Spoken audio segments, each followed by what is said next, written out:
Então, nós vamos abrir o trabalho com relação a crimes hediondos e as recentes alterações. Doutor, a palavra está com o senhor. O tema de hoje, crime hediondo e as recentes alterações.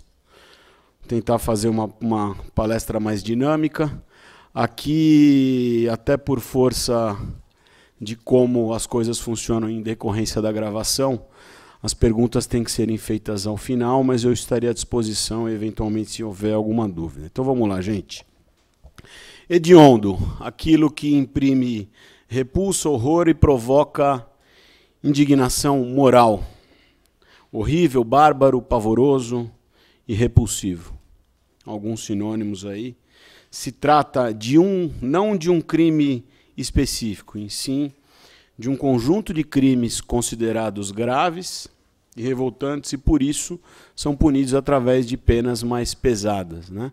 Como nós temos as penas mais leves, como, por exemplo, desde 95 a Lei 9.099, nós temos também as leis para crimes mais pesados, como é a presente. Então, a Lei 8.072 de 1990 foi sancionada no dia 25 de julho daquele ano, de 1990, pelo então presidente da República, Fernando Collor de Mello, e o ministro da Justiça era o Bernardo Cabral.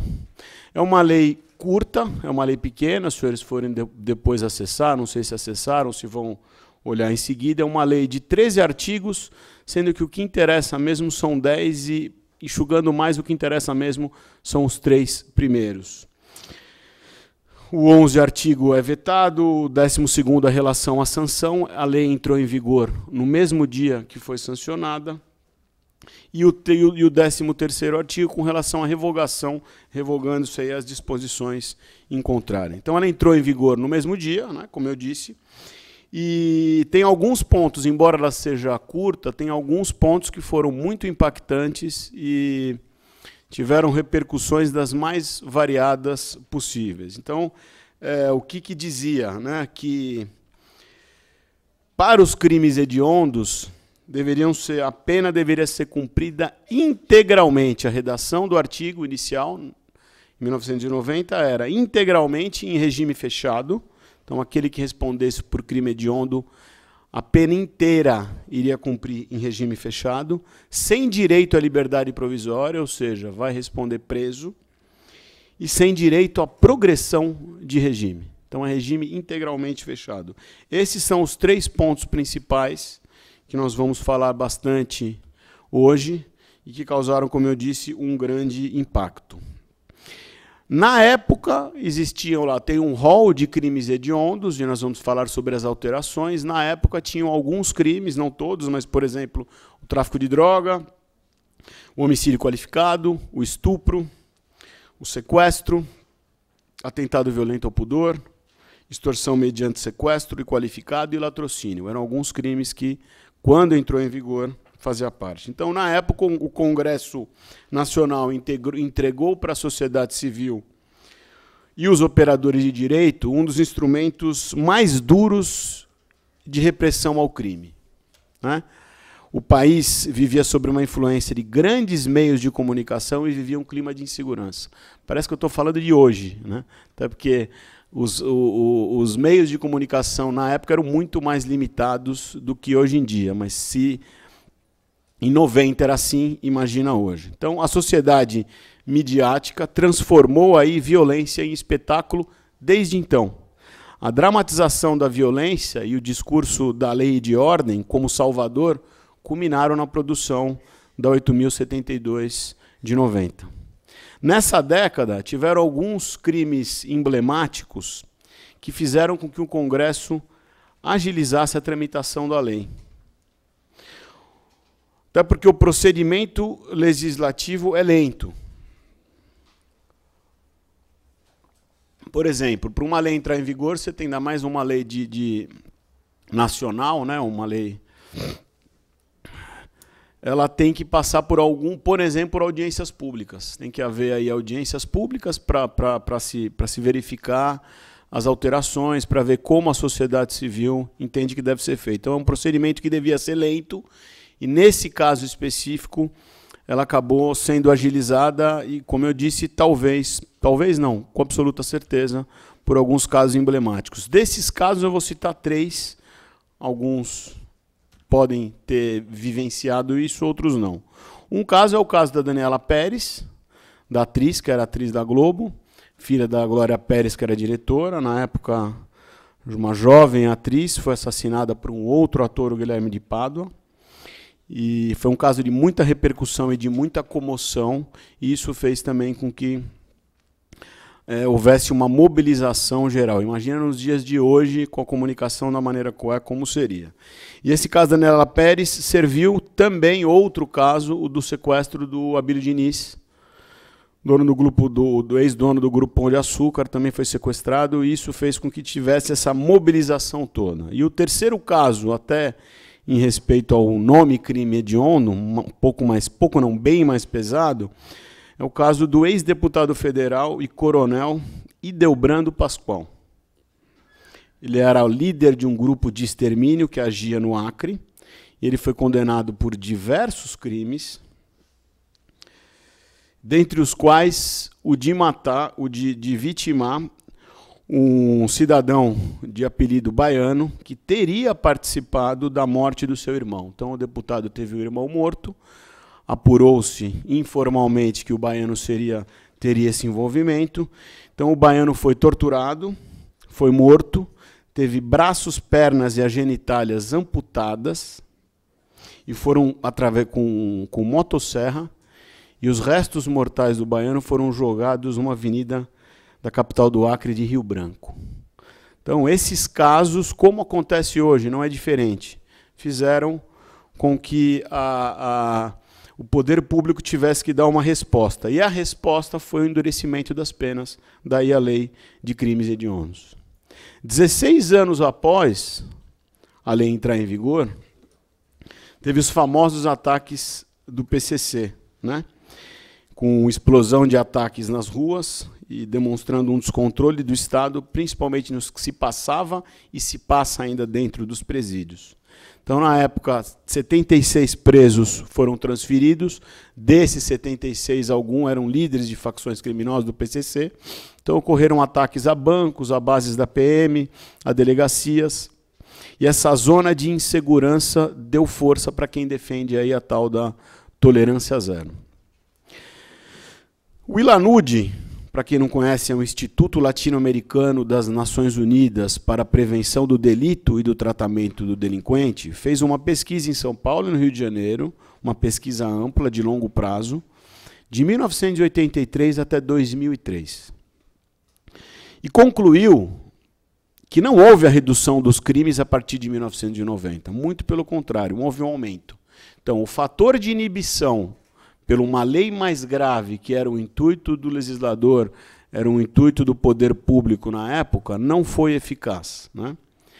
E desses crimes hediondos, na própria pesquisa, constata algumas particularidades interessantes. Por exemplo, no tráfico de entorpecente e no sequestro, os autores desses crimes agem premeditadamente. Já no estupro e no homicídio, agem de acordo com a emoção, tomados pela emoção.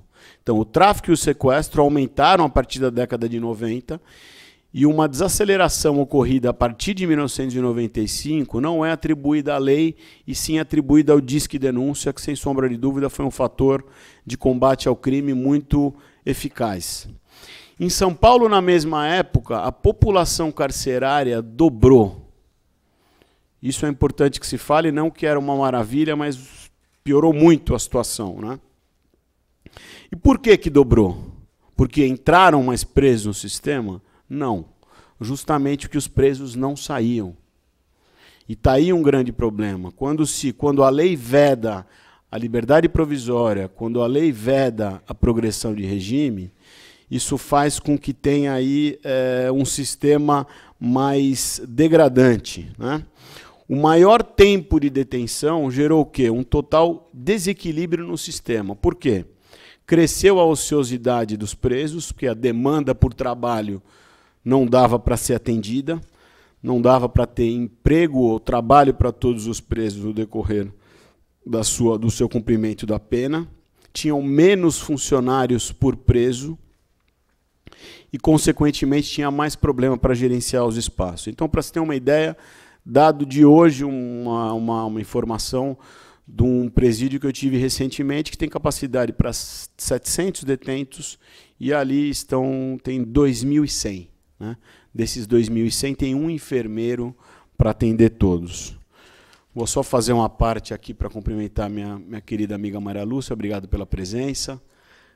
Querida Maria Lúcia, manda prender e manda soltar na Receita Federal. Obrigado pela presença aqui, querida. Então, o caos do sistema deve-se muito ao endurecimento estabelecido pela Lei de Crimes Hediondos. Né? São mais leis e menos garantia como solução. Como se sabe, como uma lei entra em vigor, óbvio que ela entra em sentido amplo, em sentido geral, tentando abordar toda a coletividade. E conforme o tempo ela vai sendo aplicada, alguns casos podem demonstrar a sua desproporção. Tem 2 casos que eu selecionei para mostrar para os senhores, para se ter uma ideia. Por exemplo, teve um jovem que foi condenado a 6 anos de prisão por ter passado a mão na coxa de uma menina na frente de um policial militar. Então, você imagina mais um jovem no sistema pegando uma pena dura dessa, com uma pecha ainda de estuprador. E uma senhora de 70 anos de idade, que foi levar cocaína para o filho no presídio e acabou sendo condenada por tráfico de drogas. Isso é só para se ter uma ideia. E nessa linha, que eu pergunto aos senhores, o que é uma política criminal racional e o que é o emocional? Que isso é o ponto principal. De tudo que eu disse do início, como as coisas funcionam, costuma-se dizer, principalmente no Tribunal do Júri, que no Brasil se legisla pelo Jornal Nacional.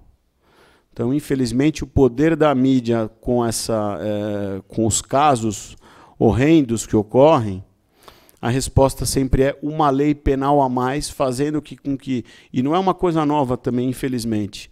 Nem os próprios operadores de direito da área penal conhecem todas as leis.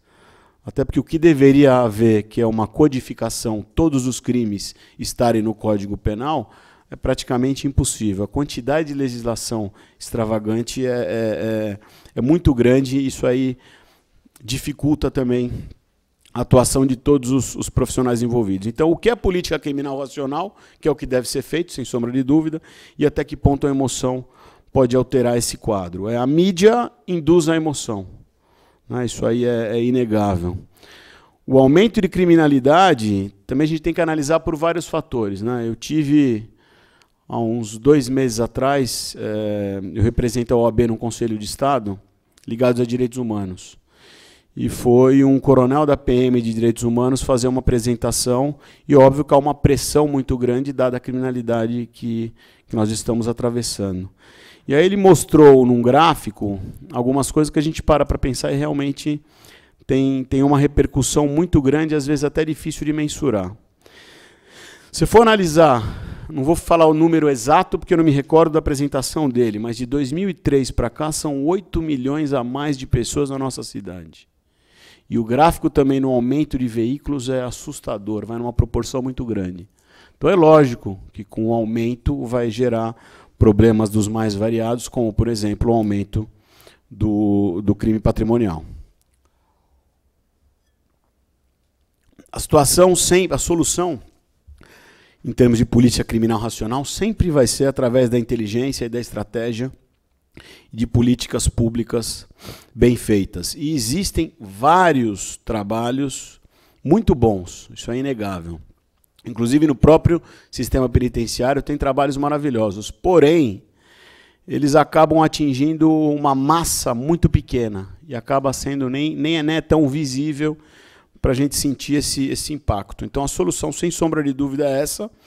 E vou dizer mais, a solução não é criar leis mais graves, e sim trabalhar na educação.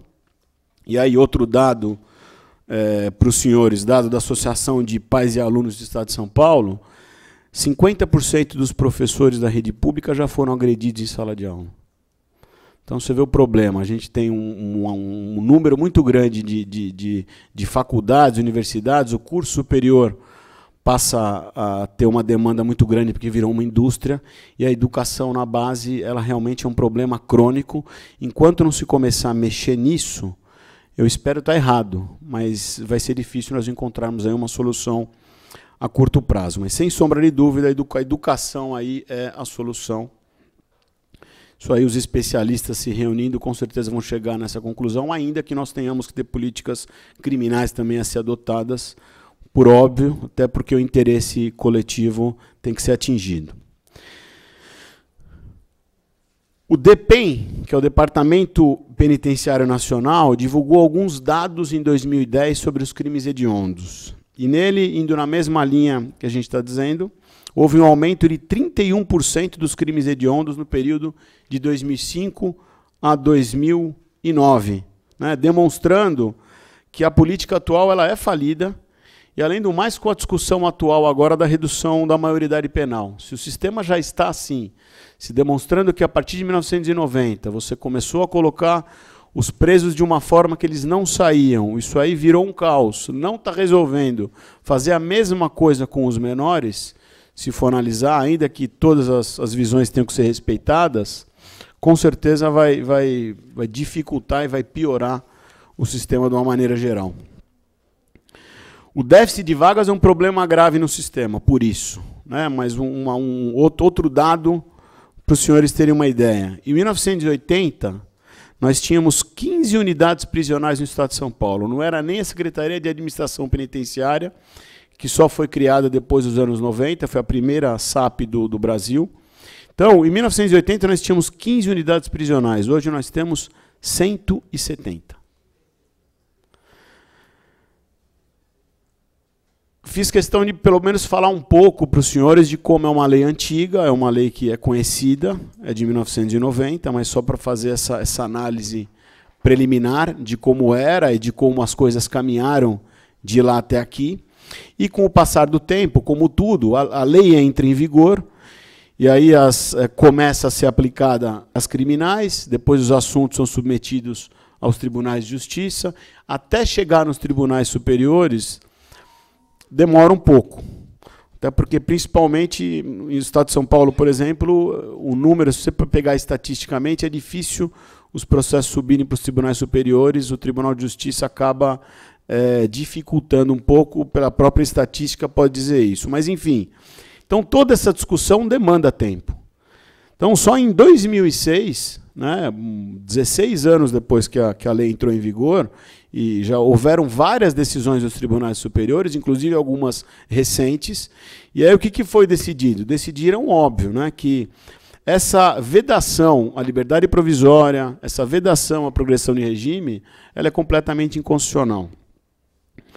Ela veda o princípio da igualdade no processo penal e também a humanização que todos procuram.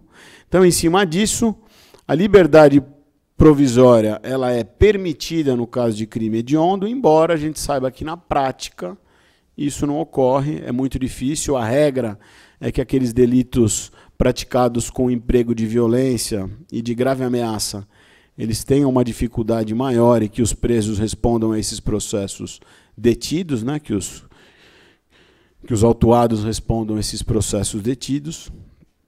Mas agora há pelo menos a possibilidade, e para fazer também uma justiça, principalmente nos casos de tráfico, depois da última alteração da lei, salvo engano, em 2006, já há uma diferenciação, né? Porque não é todo o tráfico que é tão pesado assim, tem aquele pequeno traficante que ele ficar no sistema também não é tão adequado. Então, em alguns casos, já existem, sim, liberdade provisória ou aplicação de medidas cautelares no caso de tráfico de droga. Mas a regra é que respondam preso, mas, enfim, tanto o STJ como o Supremo declararam a inconstitucionalidade nesses aspectos, e aí é permitida a liberdade provisória, a progressão de regime também é permitida, só que estabeleceu-se um outro patamar.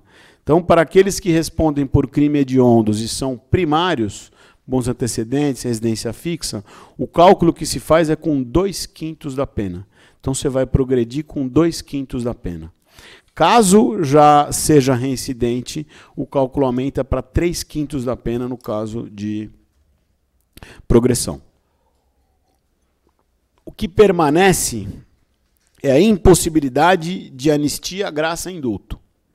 Isso permanece, que são causas de extinção de punibilidade, né? São formas aí de perdão judicial que a lei veda para os crimes hediondos.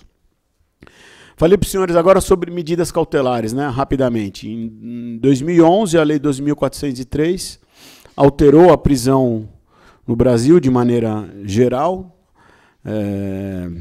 e criou-se medidas cautelares diversas da prisão. Então, uma maneira do juiz poder fiscalizar o réu sem que ele fique preso. Sem um rol lá no artigo 319 de 11 medidas cautelares que podem ser aplicadas. A lei é nova, volta naquilo que eu disse agora há pouco com relação ao tempo. Então, para saber se, e uma dessas cautelares é a fiança, para saber se vai ser admitido ou não para crimes hediondos, vai demorar um pouquinho para ver uma pacificação, mas eu acho que se essa lei veio, né, a 12.403, para adequar o nosso Código de Processo Penal, que era arcaico, a uma Constituição Federal cidadã, e modernizou o processo penal, por que não, né, em alguns casos, poder aplicar a fiança, poder aplicar a medida cautelar? O problema disso, talvez essa linha minha seja um pouco utópica, é porque para isso você precisaria analisar no caso a caso, e analisar no caso a caso significa dar um tratamento artesanal para os processos penais, e é utópico porque hoje nós temos uma demanda de massa, não dá para você dar esse tratamento que nós desejamos, temos que nos colocar também no lugar dos juízes, não é fácil, né? Tem inclusive um amigo do Dr. Roberto, um amigo meu também, que é juiz no litoral, e conversando com ele um dia que eu tive, ele chegou a mencionar que ele acumula a vara criminal e, se não me engano, a vara da infância. Ele acumula 15 mil processos. Então, para você tocar sozinho esse volume, não é fácil. A lei foi alterada, né? 8.072 de 90, tiveram várias alterações, e daí o tema da nossa palestra de hoje, Lei de Crimes Hediondos, das alterações. Algumas dessas alterações, a gente já disse, como, por exemplo, a impossibilidade de progressão, a impossibilidade de regime. Então, com relação ao regime, por exemplo, o que dizia? A redação inicial era pena integralmente no regime fechado. E agora houve a troca do integralmente para inicialmente, abrindo aí a possibilidade. Então, essa foi uma alteração. Houveram alterações no sentido de incluir novos delitos, enquadrando esses delitos como hediondos, a prostituição infantil, a falsificação e adulteração de produtos terapêuticos, e houve também a exclusão de outros crimes, como, por exemplo, o atentado violento ao pudor, que era previsto no artigo 214, e com alteração dos crimes sexuais, ela foi incorporada pelo estupro, então ela foi revogada. Então, para aqueles que estão anotando, que tiverem mais interesse, tem a lei, depois da 8.072, teve a 8.930, de 94, que teve alteração, 9695, de 98, 11464, de 2007. Então, essas alterações que eu me referi. Mas, aí, as alterações, o que traz e faz o tema ser atual, são as alterações que acabaram de sair do forno, vamos dizer assim. São as alterações mais novas, mais recentes, e são 3. A primeira delas,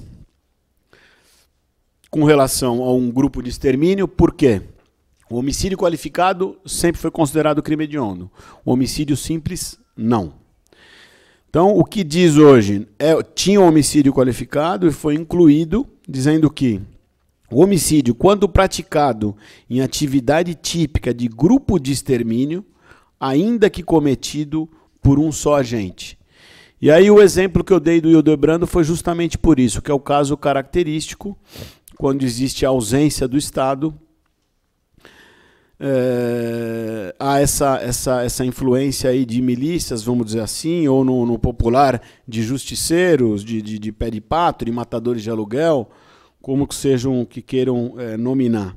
Então, quando há ausência do poder público e da sensação de impunidade, esses acabam atuando, às vezes por mando de comerciantes, enfim, que acabam se organizando para que haja essa queima de arquivo. E a dificuldade é porque, às vezes, eles ocultam os cadáveres, o que faz com que não haja punição e, consequentemente, a lei veio para cumprir essa lacuna. Então, quando existir esse tipo de delito, ele também é considerado como hediondo, não era só o homicídio qualificado. Então, o homicídio agora que eu me referi, relacionado a grupo de extermínio, ainda que cometido por um só agente, ele também tem essa, vai ser considerado hediondo. E as mais recentes, primeiro, que é o feminicídio, que é a lei 13.104 de 2005, que é de março agora, de 2015, me desculpem, 13.104 de 2015, alterou o artigo 121 do Código Penal. Então vamos lá, a lei 13.104 de 2015 alterou o artigo 121 do Código Penal para prever o feminicídio como circunstância qualificadora do crime de homicídio. E também, são duas frentes, para incluir o feminicídio no rol dos crimes hediondos. Então, para tentar explicar para vocês de uma maneira mais simples, nós temos o homicídio caput, o artigo 121, que é simples, matar alguém. Tem uma pena de 6 a 12 anos para quem matar alguém, 6 a 12 anos.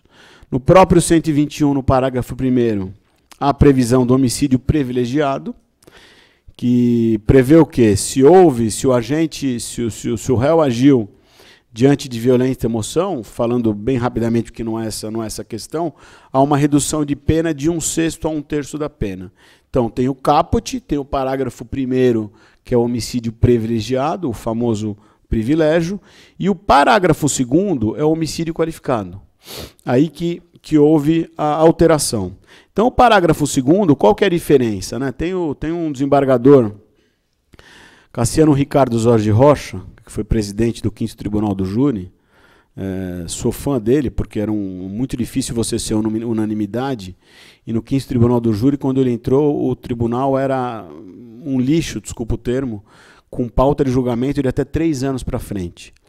Ele conseguiu, durante todo o período que ele ficou no tribunal, eu trabalhei juntamente com ele, porque eu trabalhava enquanto membro do convênio, né, no Tribunal do Júri, no 5º, e ele conseguiu, além de sanear, e quando ele saiu a pauta era de 3 meses, né, resolvendo bem o que foi feito, ele era unanimidade com relação, ele era muito bem quisto, tanto pela promotoria quanto pelos advogados. E ele costuma dar a seguinte explicação, que o homicídio simples é um homicídio pequeno e o qualificado é um homicídio grandão. Então, o homicídio qualificado no parágrafo 2º, você tem o quê? São circunstâncias que qualificam o crime. Então, você tem lá vários incisos que fazem com que não seja considerado um homicídio simples. Quais são essas circunstâncias? Se o homicídio é cometido por motivo torpe, se o homicídio é cometido por motivo fútil, se há um emprego de asfixia, de meio cruel, a traição ou a emboscada, a título de exemplificação. Então, o feminicídio, ele acaba entrando no parágrafo 2º. Então, a partir de agora, dessa lei 13.104 de 2015, o parágrafo 2º, onde tem lá as qualificadoras do homicídio, passa a ter o inciso 6º com a seguinte redação: contra a mulher por razões da condição de sexo feminino. Então, se o homicídio é praticado contra a mulher por razões da condição de sexo feminino. A primeira leitura fica um pouco, falta o encaixe, e aí vem o parágrafo 2º-A dizendo: considera-se que há razões de condição do sexo feminino quando o crime envolve violência doméstica e familiar,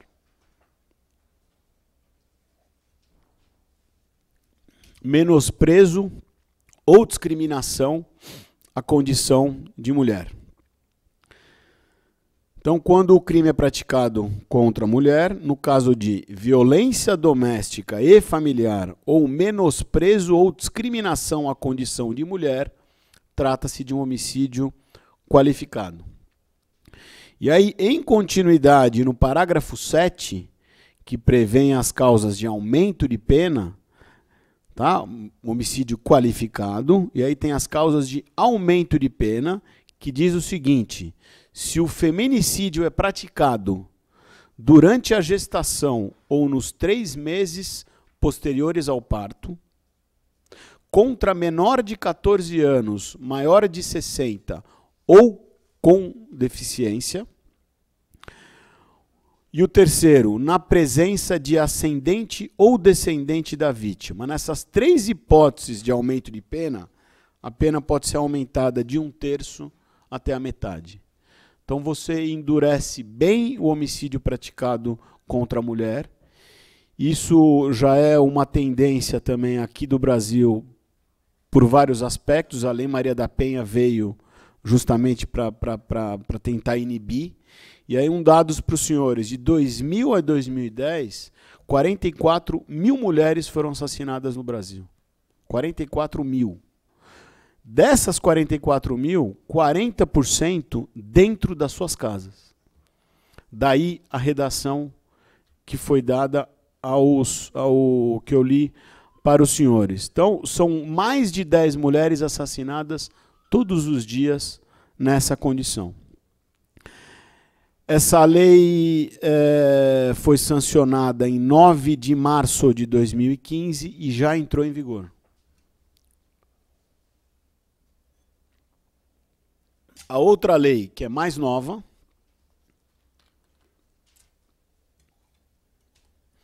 é a Lei 13.142 de 2015.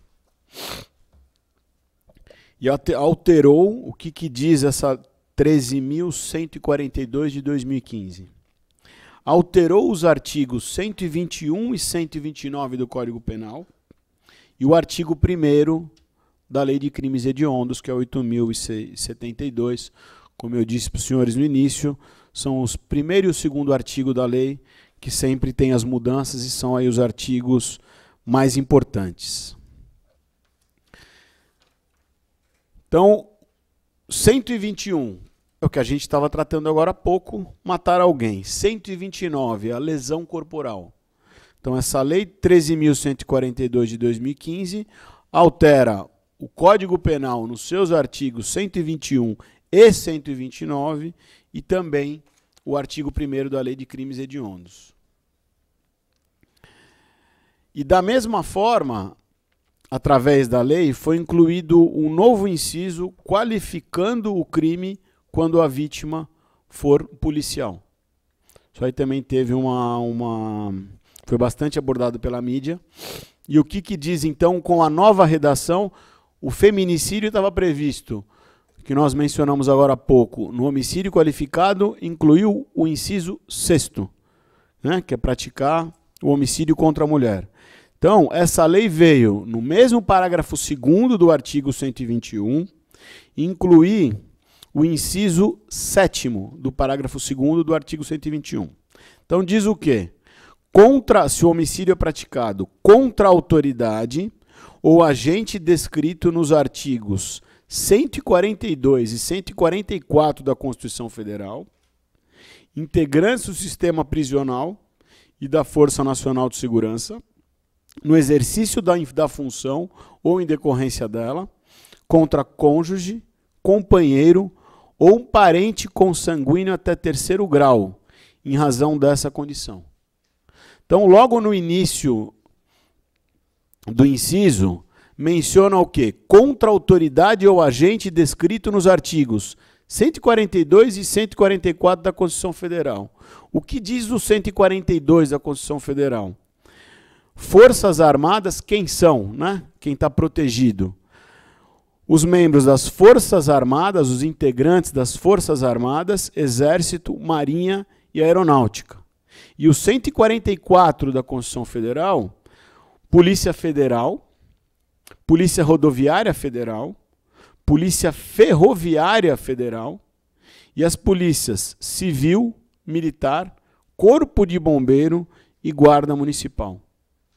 Então, qualquer desses integrantes, além de, como diz novamente o artigo para ficar mais claro, contra a autoridade, inciso 7º, contra a autoridade ou agente descrito nos artigos 142 e 144 da Constituição Federal, integrantes do sistema prisional, são os agentes penitenciários, da Força Nacional de Segurança, no exercício da função ou em decorrência dela. É o policial que está trabalhando ou que foi morto, mesmo na folga, mas por ser policial. O caso até do ataque do PCC, isso aconteceu. Esses ataques aí tiveram vários policiais que acabaram morrendo em decorrência disso. Não só o policial contra o cônjuge, companheiro, não precisa ser casado, né? Ou parente consanguíneo até 3º grau, em razão dessa condição. Quer dizer, foi morto porque sabia que era mulher ou companheiro de policial. Da mesma forma, para o crime de lesão corporal. Então, o crime de lesão corporal, quem agredir qualquer desses integrantes da força, policial rodoviário, etc., etc., quem agredir também vai servir como qualificação ou para agravação da pena. A lesão corporal gravíssima e a lesão seguida de morte passam a integrar o rol de crimes hediondos.